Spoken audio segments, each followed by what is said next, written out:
There are a few different ways to switch pages in Wix. Let's go through them step by step.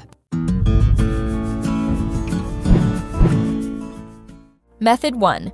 Use the page dropdown to switch pages. First, you can use the page dropdown in the Wix Editor. At the top of the editor, open the dropdown menu and select the page you want to edit.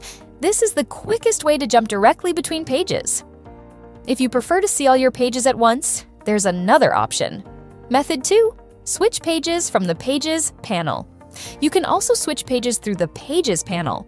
Open the panel on the left-hand side of the editor to view your full site structure. From here, just click on any page name to open and edit it. This method is especially useful when working with multiple pages. And if you're on the go, you can even switch pages from your phone. Method 3. Switch pages in the Wix app. Open the Wix app and tap Manage, then select Website. Next, click Edit to open the editor. At the top of the screen, tap the drop-down menu and choose the page you want to preview or edit. This makes it easy to manage your site directly from your mobile device. So, whether you're working on desktop or mobile, Wix gives you multiple ways to switch between pages quickly and easily.